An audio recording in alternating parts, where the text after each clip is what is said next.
ముఖ్యమంత్రి రేవంత్ రెడ్డి అధ్యక్షతన కొనసాగుతున్న కలెక్టర్ల సమావేశం.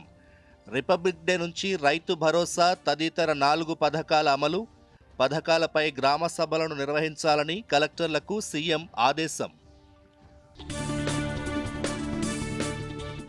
ఆదివాసీలపై సీఎం వరాల జల్లు, ఉద్యమ కేసులు ఎత్తివేస్తామని రేవంత్ రెడ్డి హామీ. అధికారికంగా కొమరం భీం జయంతిని, వర్ధంతిని నిర్వహించనున్నట్లు ప్రకటన.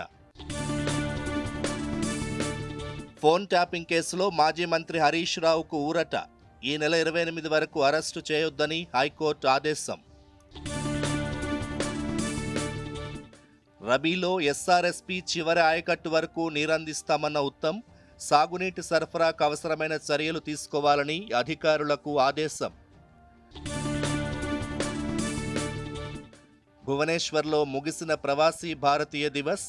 వివిధ రంగాల్లో రాణించిన ప్రవాస భారతీయులకు అవార్డులు అందజేసిన రాష్ట్రపతి ద్రౌపది ముర్ము. దేశవ్యాప్తంగా ఘనంగా వైకుంఠ ఏకాదశి వేడుకలు. తెలుగు రాష్ట్రాల్లోని వైష్ణవాలయాలకు పోటెత్తిన భక్తులు.